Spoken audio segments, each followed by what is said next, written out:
Hello, welcome to the lecture of Heisenberg's uncertainty principle.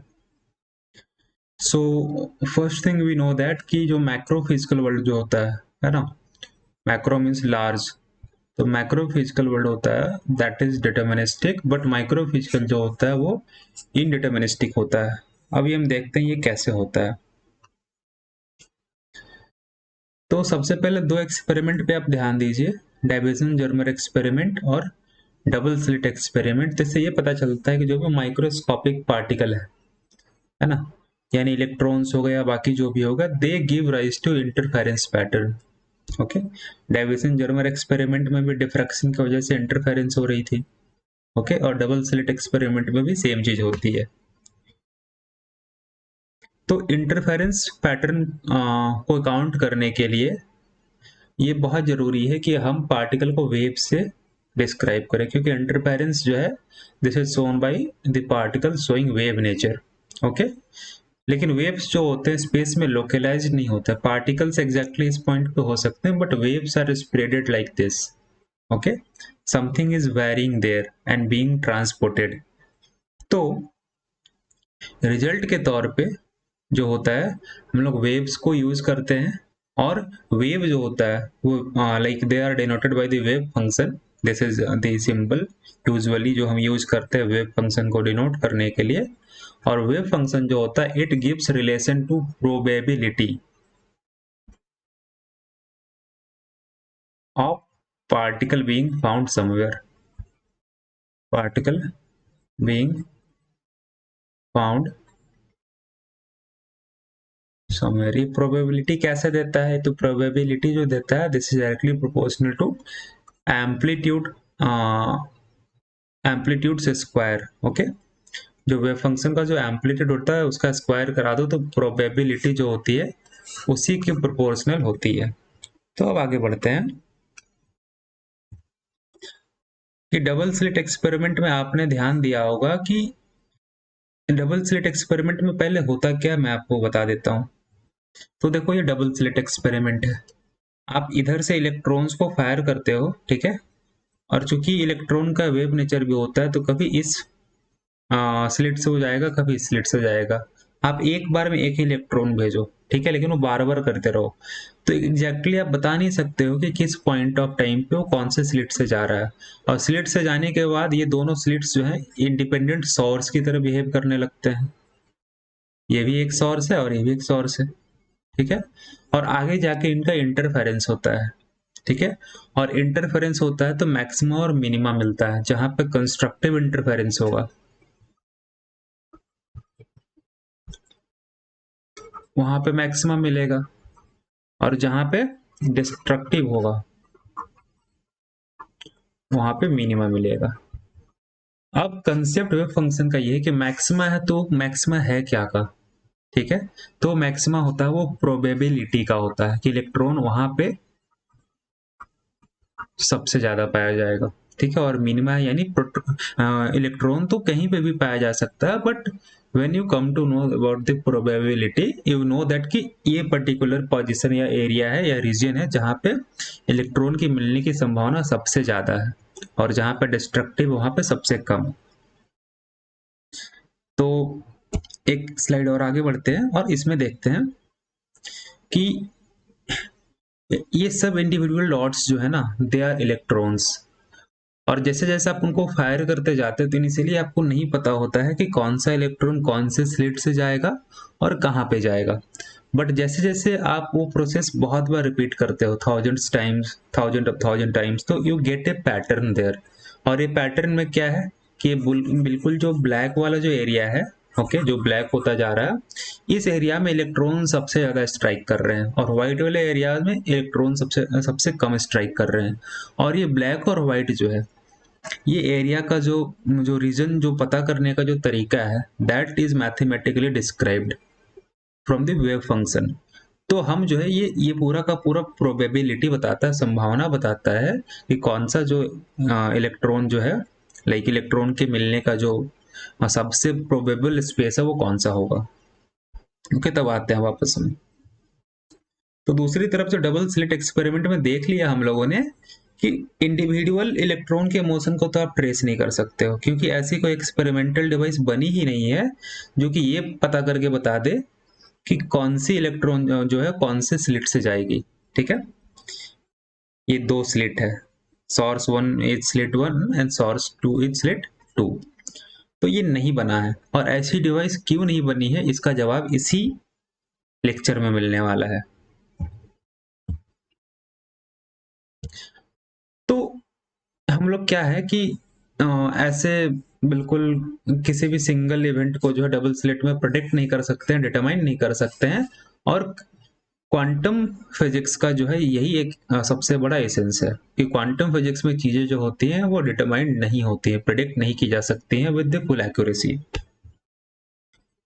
और यही सब एक्सपेरिमेंटल फाइंडिंग जो है हाइजेनबर्ग को इंस्पायर करती है अपने पोस्टुलेट को प्रपोज करने की। वो बोलते हैं कि माइक्रोफिजिकल वर्ल्ड में, माइक्रोफिजिकल वर्ल्ड को हम लोग क्वांटम फिजिक्स से जो है रिप्रेजेंट करते हैं। तो क्वांटम फिजिक्स में यानी माइक्रोफिजिकल वर्ल्ड में जो है जो भी क्वांटिटीज होती हैं they are indeterministic in the nature. Okay, और बॉर्न जो है क्वांटम मैकेनिक्स का जो मेन इंटरप्रिटेशन सबसे पहले किया गया that was the probabilistic interpretation. Wave function जो है वो क्या डिनोट करता है, it relates to probability of particle being found somewhere. Okay, so अब देखते हैं हम लोग हाइजेनबर्ग का अनसर्टेनिटी प्रिंसिपल। तो क्लासिकल फिजिक्स के हिसाब से क्या है, आपको जो है अगर मोमेंटम पता है तो आप rate of change of momentum पता करके आप फोर्स पता कर सकते हैं। फोर्स पता करेंगे तो एम ए से आप इक्वेट करा के आप उसका जो है पोजीशन पता कर सकते हैं। ओके, सो इनफैक्ट आप उसका पोजीशन पता कर सकते हैं, तो इसका मतलब है कि पार्टिकल का जो भी पाथ है वो डिटरमाइन हो जाएगा। मोमेंटम आपको पता है, वो तो सब कुछ साथ में किया जा सकता है and things are completely deterministic. But quantum physics में ऐसा नहीं है। This is not true for the quantum physics that is in microphysical world. Quantum physics कहाँ एप्लीकेबल होता है, क्या बड़े लेवल पे एप्लीकेबल होता है in the buses, train, aeroplane, spacecraft, satellite? No, it is applicable to very very micro particles like electrons, protons, neutron, etc. So since a particle is represented within the context of quantum mechanics by means of wave, अब हम लोग यहाँ पर तो हमारे पास classical physics का अगर मैं एग्जांपल दे दूं तो यहाँ पे आपके पास होता है कि mass times double differentiation of position is equal to external force. Okay, ये है, और इससे आप सब कुछ पता कर सकते हैं कि पार्टिकल कब मिलेगा, कहाँ मिलेगा। फोर्स पता है तो फोर्स से आप मोमेंटम पता कर सकते हैं, पोजीशन पता कर सकते हैं, एंड सो ऑन। बट इसी प्रकार का डिस्क्रिप्शन जो है हमें माइक्रोफिजिकल वर्ल्ड में कौन देता है, तो वो वेव फंक्शन देता है। वेव फंक्शन को हम लोग साई से डिनोट करते हैं, एंड जैसा कि मैंने बताया है कि it is solely to relate to probability, है ना। पार्टिकल कहाँ पाया जाएगा इसकी संभावना वह हमें बताता है। अब वेव जो है, वेव फंक्शन चूंकि वेव है तो वो लोकलाइज नहीं होता, particle is exactly at this point, but wave will be spreaded out. Okay, तो ये लोकलाइज नहीं होता है। तो लोकलाइज नहीं होता है तो वी डोंट नो कि एग्जैक्टली वो कहाँ पे है।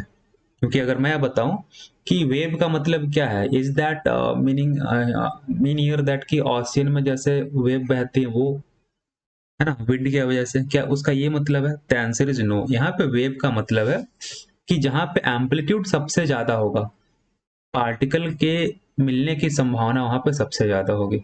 तो यहाँ पे वेव का मतलब होता है कि वेव में चीजें वैरी करती हैं। तो यहाँ पे चीजें क्या वैरी कर रही हैं, तो प्रोबेबिलिटी वैरी करती है। Okay, so just remember that कि यहाँ पे टोटली जो है हम लोग बॉर्न के इंटरप्रिटेशन पे फोकस कर रहे हैं, that is the probabilistic point of view. तो डबल स्लिट एक्सपेरिमेंट से ये जो है वेरीफाई भी हुआ है कि एक बार हमें इनिशियली नहीं पता होता है कि where the electron is going to be on the screen, but जैसे जैसे वो एक्सपेरिमेंट हम बहुत बार करते हैं थिंग्स गेट क्लियर। ओके, ये यही सेम केस हमने क्लास 10th में डाइस में भी पढ़ा था कि डाइस थ्रो करने पे अभी एग्जैक्टली कौन सा आएगा, ठीक है, 1 आएगा, 2 आएगा, 3 आएगा, वी डोंट नो, बट जैसे जैसे हम करते जाते हैं वी नो दैट कि हर नंबर के आने का चांस 1/6 होता है। तो सेम थिंग यहाँ पर है। तो अनलाइक क्लासिकल पार्टिकल्स जो हैं, वेव जो होते हैं स्पेस में लोकलाइज्ड नहीं होते हैं। In addition double slit experiment में हम लोगों ने देख रखा है कि एग्जैक्टली जो है कौन से स्लिट से से इलेक्ट्रॉन जो है आ रहा है और वो कहाँ पे जाके स्क्रीन पे टकराएगा वी डोंट नो। ठीक है, बिना उसको डिस्टर्ब किए, क्योंकि मेजरमेंट करने के लिए आपको उस पार्टिकल से इंटरफेयर करना पड़ेगा, हम ये आगे जाके देखने वाले हैं। तो क्लासिकल कंसेप्ट जो है वो ये है कि exactly position, momentum, unique path आप सब कुछ डिटरमाइन कर सकते हो, बट इन क्वांटम मैकेनिक्स कहने का मतलब है कि माइक्रोस्कोपिक स्केल पर ये नहीं हो सकता है ना। Things are not very very certain, और इसीलिए नाम पड़ा अनसर्टेनिटी प्रिंसिपल, है ना, जो सर्टेन नहीं है, जो श्योर नहीं है हम जिस क्वांटिटीज के मेजरमेंट के लिए। तो ओरिजिनल फॉर्म में हाइजेनबर्ग का जो प्रिंसिपल है अनसर्टेनिटी प्रिंसिपल, वो बताता है कि दो चीजें में जो सर्टेनिटी है वो इनवर्सली प्रोपोर्शनल है। वो दो चीजें कौन कौन सी हैं, दो क्वांटिटीज कौन कौन सी हैं? तो पहला पोजीशन। अगर पोजीशन का जो सर्टेनिटी है, आप बहुत सर्टेन, आप बहुत श्योर हो कि मेरा जो पार्टिकल है एग्जैक्टली यहाँ और यहाँ के बीच में है, ठीक है, इतना आप श्योर हो, तो सर्टेनिटी आपकी हाई हो गई। तो साइमल्टेनियसली एग्जैक्टली उसी मोमेंट पे जो मोमेंटम का जो सर्टेनिटी है वो उतना ही लो होगा। They are inversely proportional, okay, and they are given by this expression in X direction, ये एक्स डायरेक्शन के लिए है, ये वाई डायरेक्शन के लिए है, और ये जेड डायरेक्शन के लिए है। So if x component of the momentum of a particle is measured with an uncertainty delta px, then its position cannot be the same time be measured more accurately than this value, है ना। तो position आप देख रहे हो कि अगर जो सर्टेनिटी जो है मोमेंटम में ये है, तो this is related to like this, okay. तो आप देख रहे हो कि इसकी सर्टेनिटी अगर आप बढ़ाएंगे तो चूंकि इनवर्सली प्रोपोर्शनल है तो पोजीशन की सर्टेनिटी जो है घटेगी, and this is the mathematical form.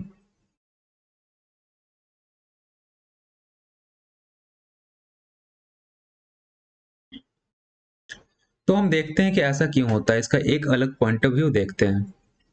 तो सपोज दैट कि हमें पता है कि वेव फंक्शन जो है वो प्रोबेबिलिटी को बताता है।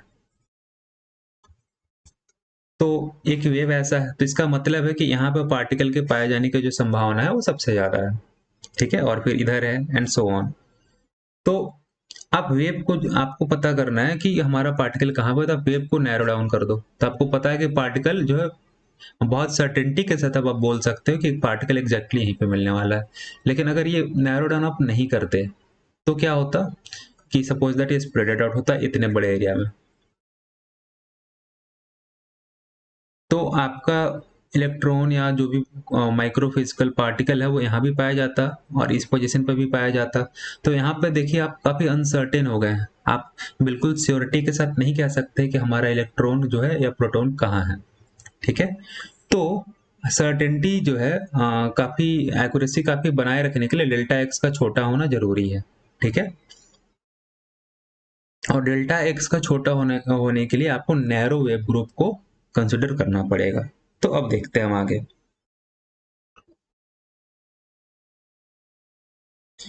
फिगर ए में क्या बोलता है कि narrow de Broglie wave group को कंसिडर किया गया है, और चूंकि वेव ग्रुप नैरो है तो बहुत हाई चांस है कि पार्टिकल जो है इस जगह पे होगा, क्योंकि एम्पलीट्यूड जितना ज्यादा होता है प्रोबेबिलिटी जो होती है पार्टिकल की उतनी ज्यादा होती है वहां पे पता करने की।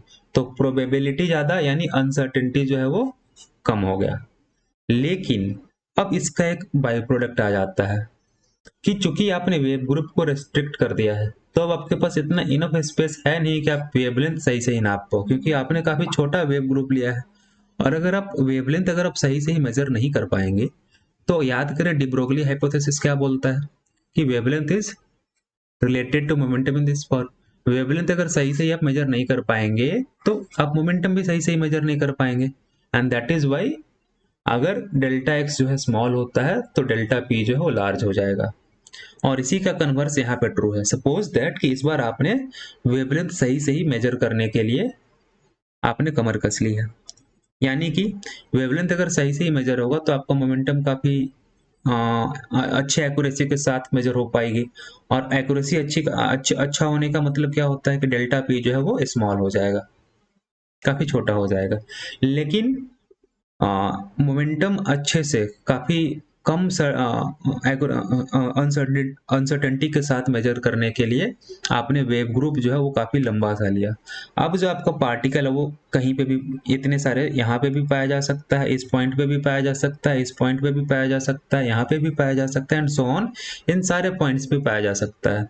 तो अब आपका क्या हो गया, अनसर्टेनिटी जो है एक्स में वो काफी लार्ज हो गया। तो this is the main problem कि एक चीज मेजर करने जाओ तो दूसरी चीज अपने आप जो है बिगड़ जा रही है। This is the Heisenberg uncertainty principal कि एक ही टाइम पे आप दोनों हाई एक्यूरेसी के साथ आप मेजर नहीं कर सकते हो। तो सवाल उठता है कि क्या पार्टिकल मतलब एग्जैक्टली जहां पे पीक होता है वेव फंक्शन का वहीं पे मिलेगा? The answer is no. वो प्रोबेबिलिटी है, ओके। चांसेस आर कि वहां पे मिल जाएंगे, बट एग्जैक्टली वहीं पे मिले ऐसा कोई जरूरी नहीं है। So this all things relate to probability, okay. तो फिगर 3.12 ए जो कि लास्ट में हम लोगों ने देखा अभी, ये फर्स्ट फिगर, दिस वन, इसका डिस्क्रिप्शन आगे और दिया जाता है कि वेव ग्रुप जितना नैरो होगा, जितना संकरा होगा, पतला होगा, the more precisely particles position can be specified, है ना। क्योंकि अब आपको काफी कम स्पेस चेक करना है, तो यू विल नो दैट कि वहां पे जो भी वेव ग्रुप का जो मैक्सिमम आप वहां पे चेक कर लो, the particle is very likely to be found there. ठीक है, लेकिन इसके चक्कर में आप वेवलेंथ सही सही मेजर नहीं कर पाते हो। ठीक है, क्योंकि वो डिफाइंड ही नहीं है आपका वेव ग्रुप। तो इसीलिए जो है वेवलेंथ अगर आप मेजर नहीं कर पाएंगे तो मोमेंटम भी आप मेजर नहीं कर पाएंगे, बिकॉज डी ब्रोगली हाइपोथेसिस, है ना, वो दोनों इंटर रिलेटेड है। ठीक है, so this is the explanation. और दूसरी तरफ जो है अगर आप वेव ग्रुप जो है काफी वाइड ले लो, नैरो नहीं लेके आप वाइड ले लेते हैं, तो क्या होता है कि वेवलेंथ जो है आप डिफाइन कर देते हो। लेकिन चूंकि आपका जो वेव ग्रुप है जो काफी बड़ा हो गया, काफी वाइड हो गया, तो पार्टिकल उतने दूर में कहीं भी पाया जा सकता है ना। अब पार्टिकल का जो है अनसर्टेनिटी इंक्रीज कर गया, तो इसीलिए अनसर्टेनिटी प्रिंसिपल ये बोलती है कि it is impossible to know both the exact position and exact momentum of object at the same time. Same time is very important. अलग अलग टाइम पे तो आप मेजर कर लेंगे, लेकिन सेम टाइम पे आप मेजर नहीं कर पाओगे, and this is the mathematical description. यहाँ पे मोमेंटम जो एक्स के डायरेक्शन में ही होना चाहिए, okay. This is H is the Planck's constant.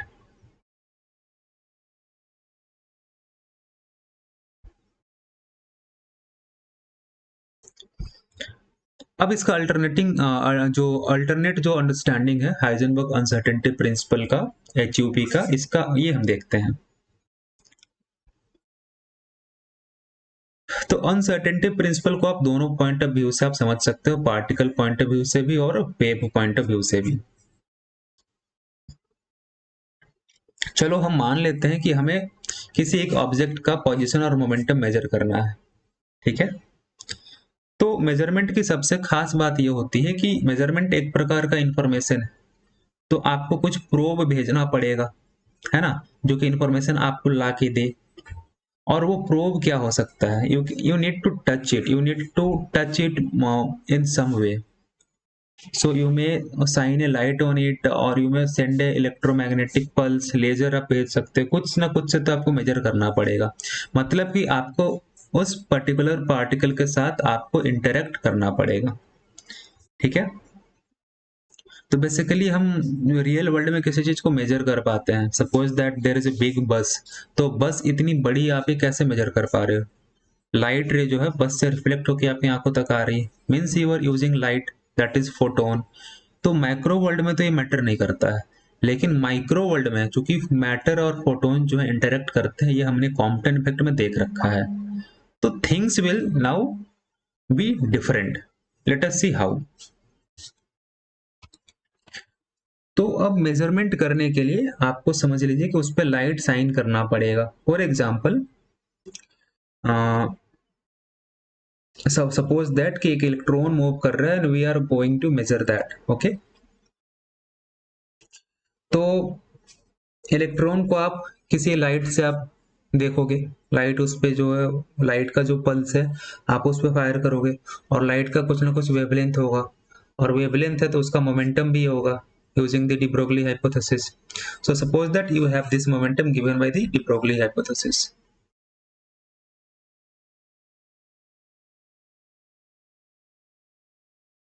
Okay, तो अब क्या होगा कि दिस इज योर, आप यहाँ से व्यू कर रहे हो और व्यू करने के लिए आपने लाइट पल्स फायर किया।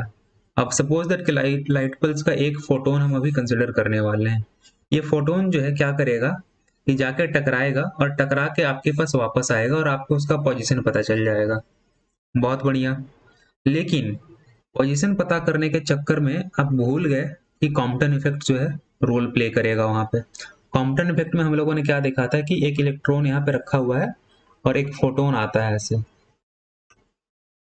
एच न्यू एनर्जी का, और इन दोनों में इसकी टक्कर होती है, ठीक है, और फोटोन जो है थोड़ा सा डिक्रीज एनर्जी के साथ इधर चला जाता है और इलेक्ट्रॉन इधर आ जाता है। इलेक्ट्रॉन पहले रेस्ट पे था, यानी उसकी मोमेंटम जीरो थी, और अब उसका मोमेंटम कुछ पी वैल्यू पे आ गया है, यानी मोमेंटम चेंज हो जाता है। यानी कहने का मतलब होता है कि फोटोन और इलेक्ट्रॉन जो अपना एनर्जी एक्सचेंज करेंगे, एनर्जी एक्सचेंज करने के चक्कर में इनका मोमेंटम भी चेंज हो जाएगा। तो जैसे ही आपने फोटोन से इलेक्ट्रॉन की मेजरमेंट करा ना, वैसे ही आपने उसका मोमेंटम भी चेंज कर दिया। So Compton effect is here playing the key role. So इसीलिए इलेक्ट्रॉन जो है आप उसको ऑब्जर्व नहीं कर सकते हो बिना इसका मोमेंटम चेंज किए हुए। और ये इलेक्ट्रॉन को ऑब्जर्व करना मतलब उसका पोजीशन असर्टेन करना, ठीक है, that is inversely related to the certainty of the momentum of that electron given by this formula. Uncertainty in position multiplied by uncertainty in momentum in that direction would be always greater than or equal to h bar by 2, and h bar is simply h upon 2 pi. Okay, and h is Planck's constant. So this was the essence of the Heisenberg uncertainty principle. अब हम लोग इसका एक दूसरा form देखते हैं, energy का form. Energy का जो फॉर्मूला होता है it is equal to H multiplied by frequency. तो इनकी जो अनसर्टेनिटी होगी that will be delta is equal to H constant है, तो एच का एच ही रह गया and it is delta nu. Okay, अब डेल्टा न्यू जो है that would be related to time like this. Okay, this is the formula. And तो जब आप इस चीज को आप इस इक्वेशन में रखेंगे you will get this equation कि delta E is always greater than or equal to h upon delta t, and this is now our uncertainty principle which involves energy and time। ठीक है, तो इसमें भी inversely proportional, अगर आपको बहुत कम समय दिया जाएगा मेजरमेंट करने के लिए, okay, so in then you will be not able to measure energy correctly. Okay, so you need time. So और अगर कोई भी चीज अगर h से बड़ा है, ओके, तो h अपॉन 4 पाई से भी बड़ी होगी, है ना। So that is why delta E multiplied by delta T is greater than h bar upon 2। This is the uncertainty in measurement of energy and time, है ना। तो ये उसी का एनालॉगस पार्ट है मोमेंटम और पोजीशन वाले का। तो ये स्टेट करता है कि अनसर्टेनिटी जो है एनर्जी में, ठीक है, और अनसर्टेनिटी जो टाइम में है, they are inversely proportional and if they are multiplied they must be equal to और greater than h bar upon 2।